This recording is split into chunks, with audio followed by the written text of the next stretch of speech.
가능성이 거의 없어 보이는 현실 앞에서 소망을 이루 주십사고 하나님께 기도해 보신 적이 있으십니까? 사업이나 건강의 문제, 자녀의 삶, 부부관계, 교관계 등등 정말 회복이나 회생이 불가능해 보임에도 주님께 매달려 간절하게 기도하시는 분이 계십니까? 만약에 우리가 이런 상황에 처했다면 우리는 어떻게 하면 좋겠습니까? 기도의 응답을 기대하고 기다리며 주님께 기도하시겠습니까? 기도해 본들 무슨 소용이 있겠는가? 포기하고 말지 하며 기도를 멈추시겠습니까?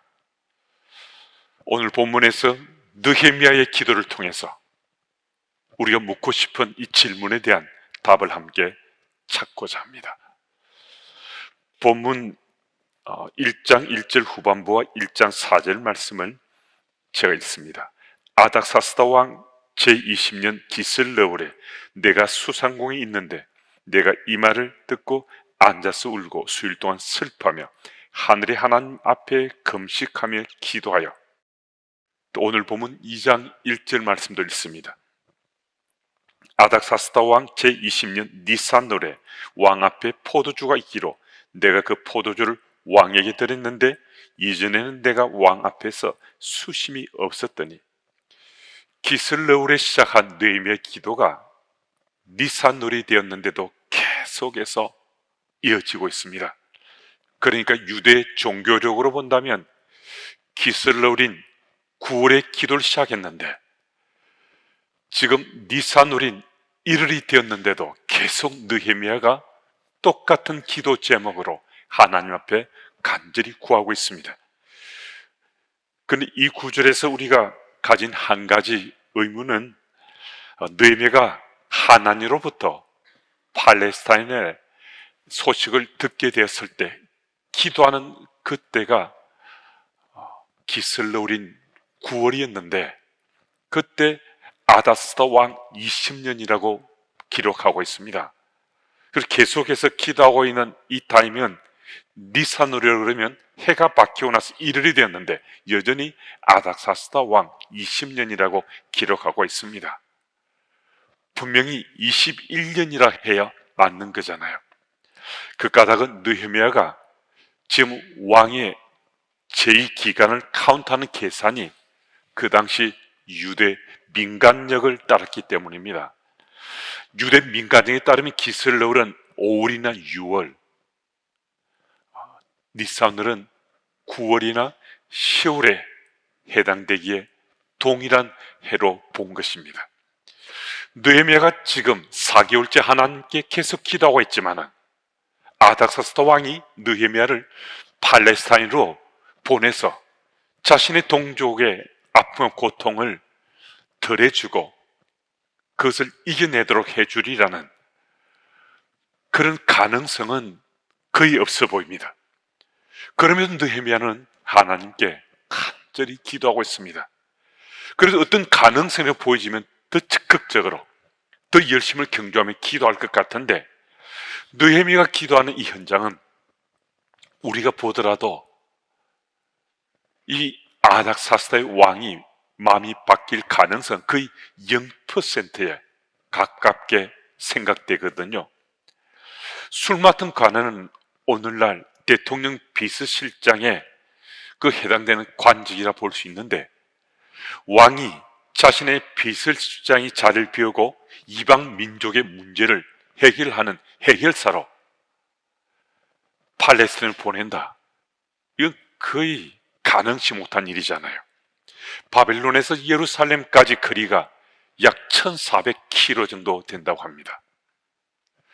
그러니까 이 거리만으로 우리가 셈을 하기 어려울 정도로 멀리 떨어져 있는 바벨론, 이 팔레스타인의 나라와 지역이라는 거죠. 그런 현실 속에서 왕이 비서실장을 자신의 동족을 구해내고자 팔레스타인을 보낸다. 이거 불가능한 거라는 거죠. 그런데 오늘 본문을 보면 느헤미야는 멈추지 않고 정말 간절한 기도를 하나님께 올려드립니다. 그는 금식합니다. 눈물로 기도합니다. 느헤미야가 모두가 불가능해 보인다라고 생각하는 이 현장 속에서도 기도하는 까닭은요, 느헤미야는 믿는 거예요. 믿음의 대상인 여호와 하나님이 기도할 때 금식하며 눈물을 흘리며 기도까지 한다는 것은 느헤미야가 자신이 기도한 이 사실을 하나님께서 응답해 주시리로 믿는다는 거잖아요. 믿지 않고 이렇게 금식하고 눈물 흘리며 기도할 수 없잖아요. 무슨 말씀이신가? 하나님께서는 하나님 방법으로 느헤미야의 이 간구함에 응답해 주시리라 믿는다는 겁니다. 참 느헤미야의 이 기도하는 마음과 자세는 부럽기도 하고 대단한 도전이 되기도 합니다. 느헤미야는 지금 4개월째 계속 기도하고 있는데요, 이 기도가 4개월만이 아니라 1년, 4년, 그보다 더 많은 시간이 걸릴 수도 있습니다. 그런데도 이 기도가 응답되지 않을 수 있거든요. 그 타이밍까지요. 하지만 느헤미야는 희망을 가지고 기도합니다. 무슨 말씀입니까? 느헤미야의 이 기도에 희망으로 붙잡은 것은 요 하나님, 오직 한 분이시라는 겁니다. 요 하나님이 느헤미야의 희망이기 때문에 그는 거의 불가능해 보이는 이 현실 속에서 간절히 하나님께 매어달려 기도합니다. 여러분, 느헤미야가 기도하고 있는 이 현장은 우리들이 그 참 불가능한데, 기도해도 소용없는데, 정말 무모해 보이는데 하고 생각할 수 있는 말씀이 여러 곳에 기록되어 있습니다. 에스라 4장 7절부터 24절 말씀 보면 아닥사스다 왕이 사마리아 사람들이 거짓 고소를 해서 예루살렘 성벽 재건되는 것을 금하는 금지 조처를 직접 내렸습니다. 무슨 말씀인가 하면요, 지금 느헤미야가 왕이 자신이 팔레스타인으로 가는 것을 허락해 주십사고 하나님께서 왕의 마음을 움직여 주십사고 지금 기도하잖아요. 그런데 이 예루살렘 성벽 재건을 금하는 대페르시아 제국의 조서를, 왕의 조서를 내린 사람이 바로 이 아닥사스다 왕이라는 겁니다. 이 조서는요, 변개함이 없습니다. 바뀔 리가 없습니다. 그런데 기가 막히게도 왕의 비서실장을 할 수 있는 느헤미야는 그 금지 조서가 내렸다는 누구보다 잘 알고 있는데도 하나님께서 이 왕의 마음을 움직여 주시고 간절히 금식하고 눈물 뿌리며 기도합니다. 여러분, 무슨 얘기입니까? 느헤미야는 믿는다는 겁니다. 하나님만은 왕의 마음을 움직여 주실 거야. 하나님만은 왕이 금지 조서를 발표했지만은 이 조서도 바꿔주실 거야. 무슨 말씀입니까? 하나님만이 느헤미야의 희망이라는 겁니다. 하나님이 자신의 희망이기 때문에 희망 대신 하나님께서는 거의 가능성이 없어 보이는, 불가능해 보이는 이 현실도 하나님께서 움직이고 바꿔주실 것이다. 이거 믿는 겁니다. 여러분, 우리 가운데 느헤미야 같던 이런 상황 속에 처하신 분이 계십니까? 여러분, 그러시다면 하나님만이 우리 희망입니다. 사실 제가 오늘 본문 텍스트를 택해서 말씀을 전하는 것은 요 몇 달 사이 또 코로나 상황 속에 저희 교우 중에 정말 많은 사람들이 건강의 문제로 심각한 고통 속에 빠져 있습니다. 또 사업 문제로 정말 힘든 현실 속에 맞부딪히기도 합니다.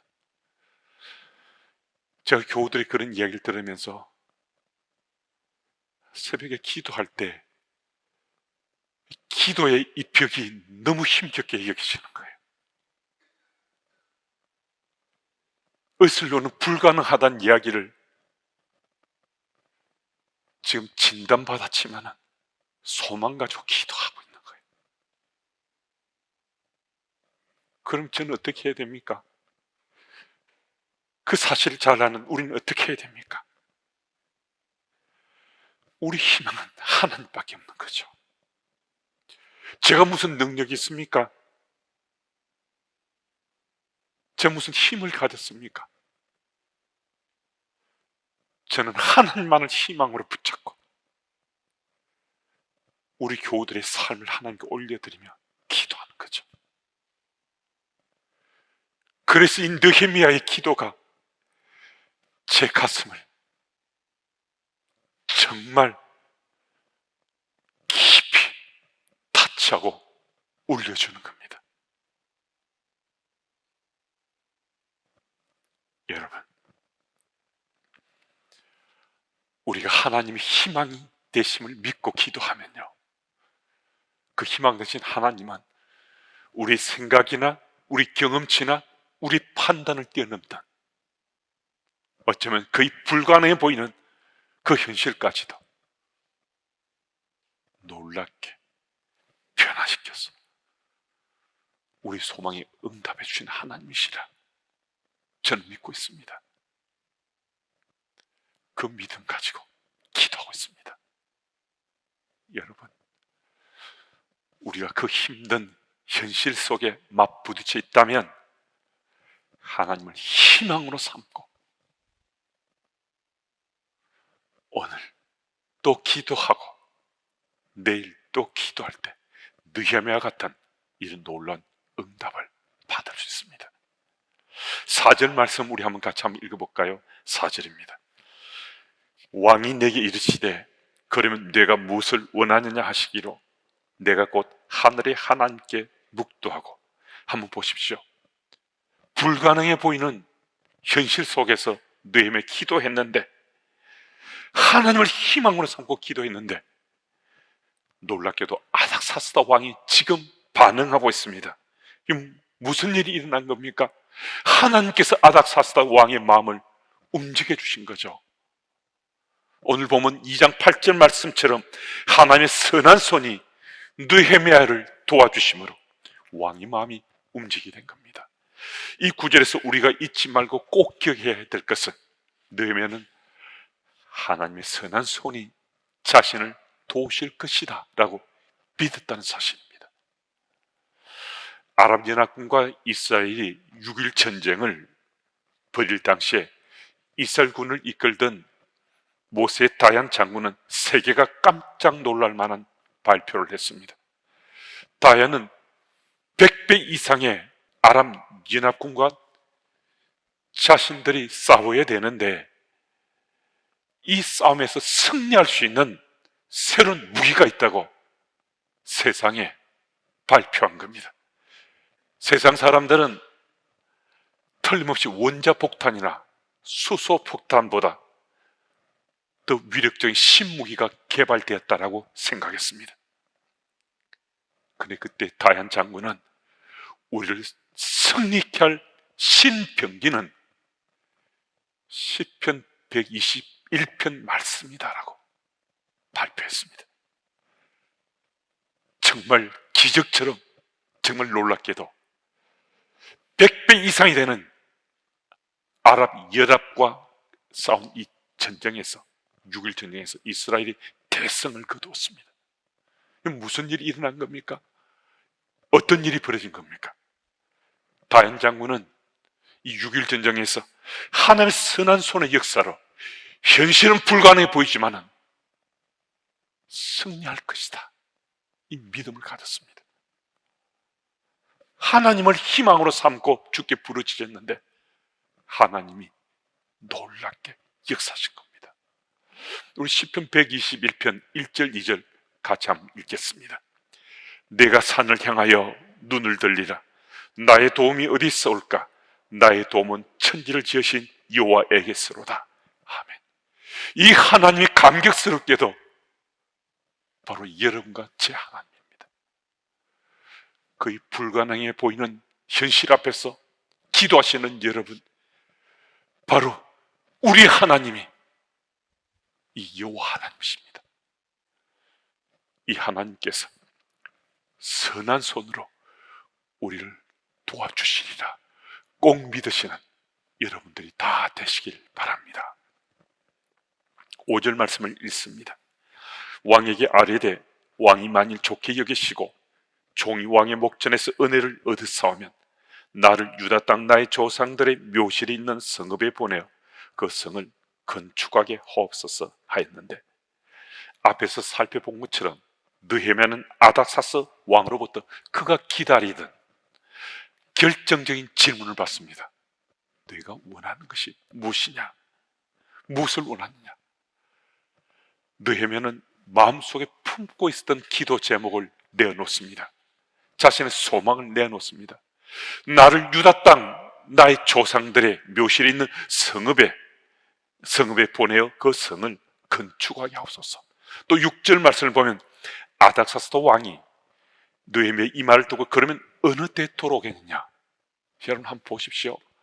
아닥사스도 왕은 이미 하나님의 손길의 역사로 선한 손의 도우심으로 자신의 비서실장을 팔레스타인을 보내기로 작정했습니다. 이미 마음먹었습니다. 너 보내겠는데 언제쯤 돌아올래? 이렇게 묻는 겁니다. 그때 느헤미야가 기한을 정했다 합니다. 느헤미야는 왕이 언제쯤 돌아올래? 라고 질문했을 때 이미 자신의 일정인 계획을 다 준비했습니다. 무슨 말씀입니까? 느헤미야는 왕이 이런 반응을 보일지, 이 타이밍 속에 보일지 전혀 몰랐지 않습니까? 어쩌면 1년 후, 몇 년 후에 이렇게 말할지도 모르는데 이미 자신은 하나님께 간절히 구하며 하나님 희망으로 삼고 하나님께 이루시리라 믿고서 치밀하게 자기 몫의 계획을 준비했다는 겁니다. 7절 이어보면 느헤미야가 왕에게 이 계획의 완수를 위한 구체적인 도움의 리스트를 읽어가고 있습니다. 이 리스트를 보면 느헤미야가 이 1400km 이상의 이 거리를 바벨론으로부터 팔레스타인 가야 되는데 수많은 지역의 관문을 통과해야 됩니다. 그 관문을 통과할 때마다 왕이 조서를 내려주셔서 그가 예루살렘까지 무사히 도착하도록 도와주십시오라고 간청합니다. 그리고 또 8절을 보면 왕의 삼림 감독 아삽에게 조서를 내려 예루살렘 성벽을 재건하는 가운데 성과 가옥 건축에 필요한 모든 자재들을 준비해 주십사고 간청합니다. 무슨 얘기입니까? 치밀하게 철저하게 느헤미야가 준비했다는 겁니다. 여러분, 하나님을 희망으로 품고 기도하십니까? 하나님을 희망으로 품고 기도한다는 것은요, 주께서 희망이신 것은 그 기도가 응답되는 믿고 기도하는 거잖아요. 요 하나님이 내 믿음의 대상이시고 그 하나님께 기도한다면 타이밍의 문제지 그 기도는 반드시 이루어질 터인데 내가 어떻게 내 몫을 감당할 것인가, 이거 준비하지 않고 기도하는 사람은 어리석다는 거죠. 바른 기도를 하는 자세가 아니라는 겁니다. 바른 기도의 응답을 기대하는 사람은 하나님 희망으로 삼고 기도하되 주께서 응답해 주실 그 타이밍 속에 내 몫은 나는 어떻게 내 역할을 해야 될 것인가 치밀하게 준비하며 기도하는 그 기도의 사람이 바른 기도를 하는 사람이요 기도의 응답을 기대하는 사람이라 할 수 있습니다. 여러분, 오늘도 하나님께서는 우리 기도에 응답해 줄 것입니다.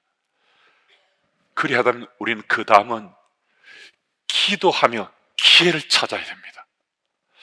길을 찾는다는 것은 무엇을 의미합니까? 우리의 기도하며 계획한 바를 실행에 옮길 수 있는 결정적인 때를 찾는 겁니다. 그 때를 붙잡아야 합니다. 기회가 주어졌는데도 기회를 놓치는 경우가 종종 있습니다.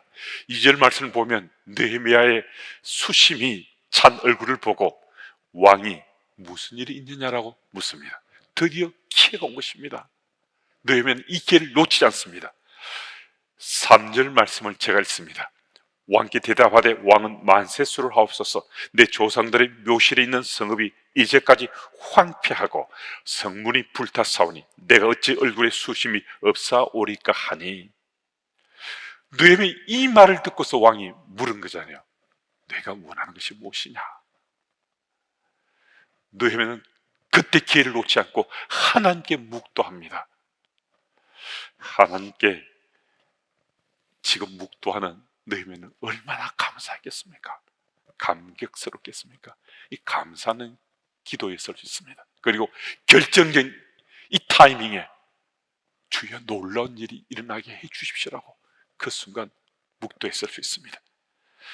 여러분 5절 말씀을 보시면요, 느헤미야가 아다사스 왕에게 이제 그 요청을 말씀드리는데 그때 자신이 기도했던 그대로 응답받습니다. 그럼 우리가 기도하고 기다린다는 것은 막연한 기다림이 아니라 기회를 찾는 기다림이어야 합니다. 우리 인생길에는 수차례 기회가 주어진다고 하지 않습니까?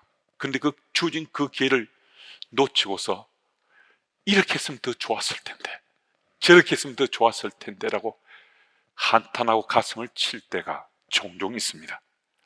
기회라는 말은 영어로 opportunity라고 하는데 이것은 원래 항구에서 유래된 말입니다. 옛날에는 배들이 밀물이 들어올 때 그때 항구에 정박했다고 합니다. 이런 상황에 해당되는 라틴어 오포르투인데 이 부두에서 조류가 바뀌기를 배들이 기다리다가 밀물로 바뀌면 그 타이밍 속에 이제 배들이 항구로 들어갔다는 것입니다. 그래서 선장과 선원이 그때를 잘 맞춰야 된다는 거죠.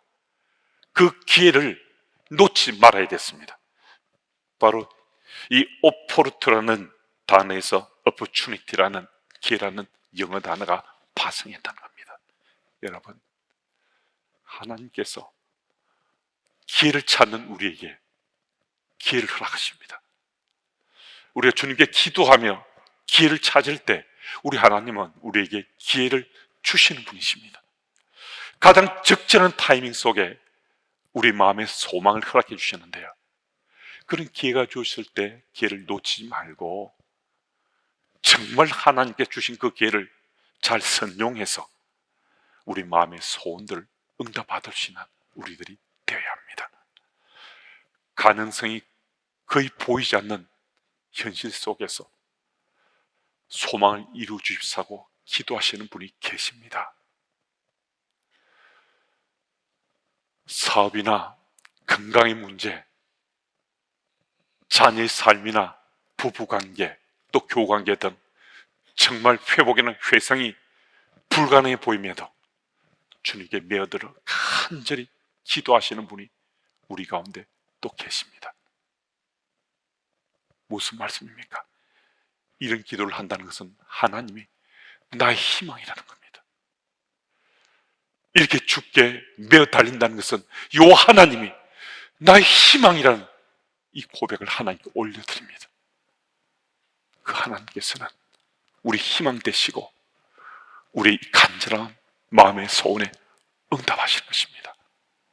여러분, 이 사실을 믿으시고 이번 한 주간 하나님이 행하심을 기대하면서 하나님 나라 백성으로 하나님을 희망으로 삼고 잘 살아가시기를 예수 이름으로